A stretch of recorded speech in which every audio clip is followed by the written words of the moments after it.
So that's actually a great segue into one of the top questions that we receive, especially as in-house staffing managers, is how do requests work? How does the staffing request portion look like?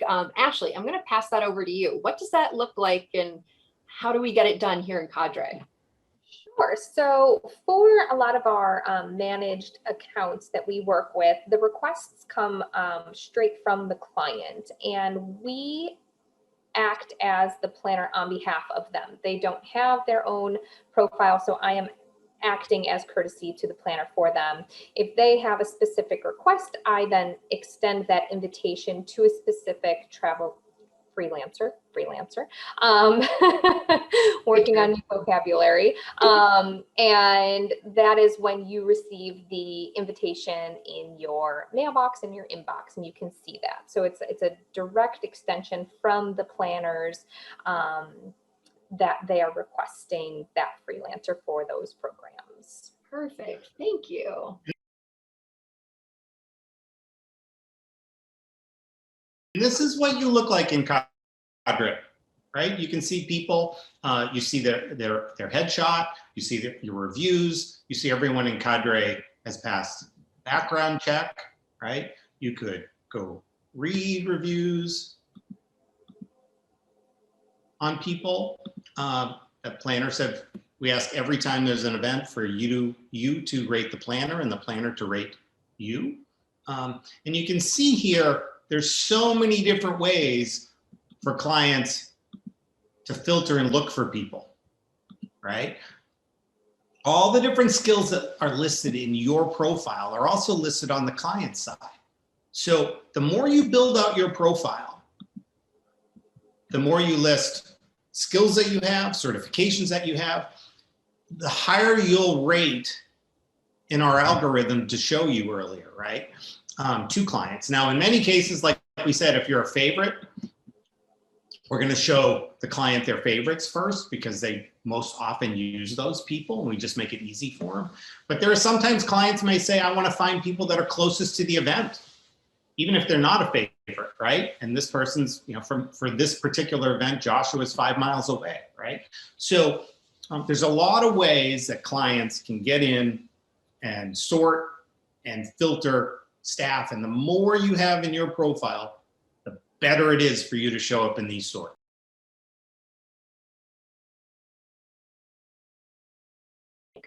And I know Sharon has been patiently waiting to ask a question. So Sharon Johnson, if you would like to unmute yourself and go ahead and ask your question, we would love to finally get to you. Hi, everyone. It's so nice to see so many faces. I miss you guys. But I actually had a couple of questions, but the first one I want to ask is, it seems like there are more than one way to get hired. I'm assuming that there's a direct invite from someone from Cadre, like Kim or one of the other schedulers. Mm-hmm. A client search can select you, or you can bid. Am I understanding that correctly? That's correct. For the most part, yeah. Okay. Now, in the case of bidding on a job, I would just wait and see what the client's response is? Or so it does happen automatically. This is all new to me. I'm sorry. Yeah, I think you saw them in the positions when we were building out, when we were building the event or showing you how a client builds an event. They can say this job, this position is this amount per day, $300 a day. Or they could say, I'm looking for someone in this range and I'm open to offers from people. And then you can submit your offer. And when you submit your offer, as many of you've done, when you submit your offer, you have to do 3 things. You have to put your number per day, right? Your rate per day.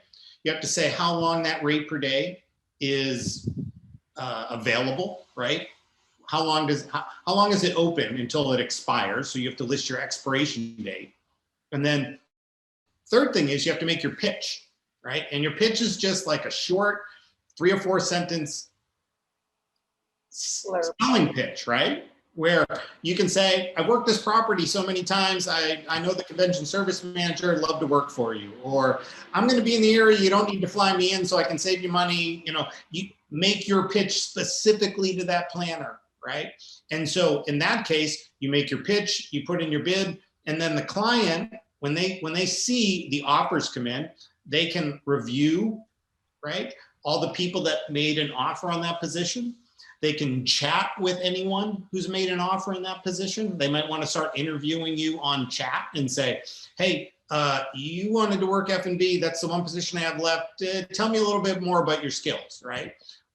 And in the next couple of weeks, you'll find that we're going to open up Zoom interviewing so that when you make an offer to somebody and a client looks through all the offers, they can say, I want to set up a quick call with Beth or Susan or Mike and say, let me talk to this person before I actually contract them for the event.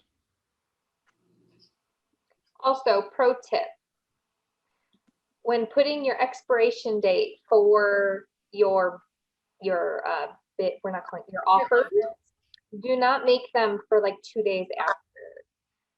My suggestion would be like, make it the first day of the actual program or the day before. Make sure that window of time is long if you are really interested in it and open for that long. If you do have a hard end date that you want to know by, then that's fine, put that there.